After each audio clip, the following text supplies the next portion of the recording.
Bismillahirrahmanirrahim. Assalamualaikum warahmatullahi wabarakatuh.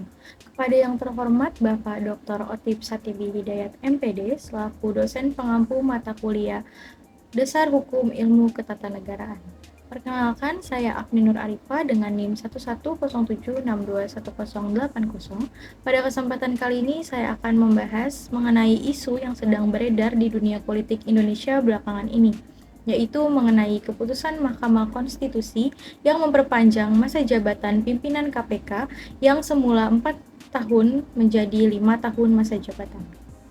Sebagaimana yang sudah banyak diberitakan, pada tanggal 15 Mei 2023, Nurul Gufron selaku Wakil Ketua KPK mengajukan uji materi Undang-Undang Nomor 19 Tahun 2019 tentang perubahan Undang-Undang Nomor 30 Tahun 2002 tentang KPK. Beliau menginginkan agar masa jabatan pimpinan KPK yang semula 4 tahun menjadi 5 tahun masa jabatan. Masa jabatan yang diatur pada pasal 34 Undang-Undang KPK ini dinilainya bertentangan dengan Konstitusi Undang-Undang Dasar 1945.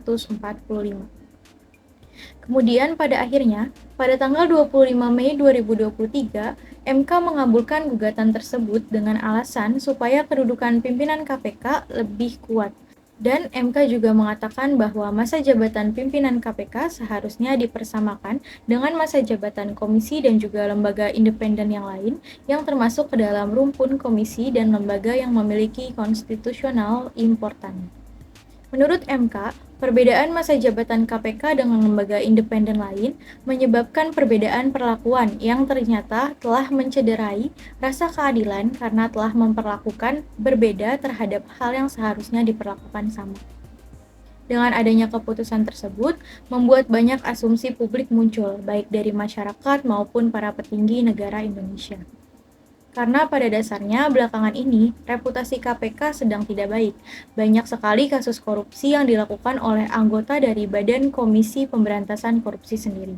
Seperti kasus Stefanus Robin, yaitu seorang penyidik KPK yang menjadi tersangka korupsi sebesar 1,5 miliar, hingga kasus Ketua KPK, yaitu Firly Bahuri yang terlibat korupsi dan menjadi salah satu pimpinan KPK yang paling banyak sering dilaporkan atas dugaan pelanggaran kode etik dan juga pedoman perilaku ke Dewan KPK.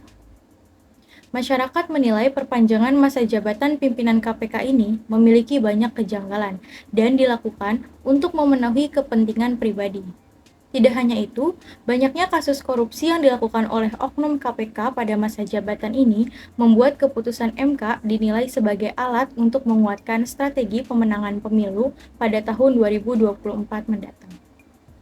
Menurut Heriansyah Hamzah, seorang peneliti Pusat Studi Anti Korupsi, beliau mengatakan bahwa putusan MK ini menjadikan pertanda bahwa MK tidak lagi on the track berjalan sesuai dengan kepentingan publik, tetapi seolah-olah menjadi tempat memuluskan agenda pribadi serta kepentingan kekuasaan. Selain itu, Ferry Amsari selaku pakar hukum tata negara juga berpendapat bahwa memperpanjang masa jabatan KPK saat ini tentu saja sama dengan memperpanjang rencana untuk mempermasalahkan kasus-kasus tertentu yang sifatnya politis. Maka dari itu, saya pribadi berpendapat bahwa terdapat kejanggalan pada keputusan tersebut, karena masa berakhir jabatan pimpinan KPK periode ini adalah pada akhir Desember 2023, dan pimpinan KPK saat ini yaitu Nurul Gufron berusia 48 tahun, di mana jika pada periode ini masa jabatannya selesai, ia tidak akan lagi dapat memperpanjang masa jabatannya dengan melakukan pencalonan, karena batas usia pencalonan pimpinan KPK pada tahun ini adalah minimal 50 tahun. Tetapi KPK justru mengajukan uji materi untuk memperpanjang masa jabatan KPK pada periode ini.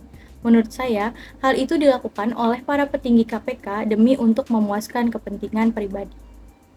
Selain itu, karena pengajuan ini dilakukan di akhir masa jabatan KPK saat ini, menurut saya seharusnya keputusan ini diberlakukan pada periode setelahnya, yaitu setelah pemilihan pimpinan KPK 2023. Mungkin itu saja yang dapat saya sampaikan mengenai isu perpanjangan masa jabatan KPK pada saat ini.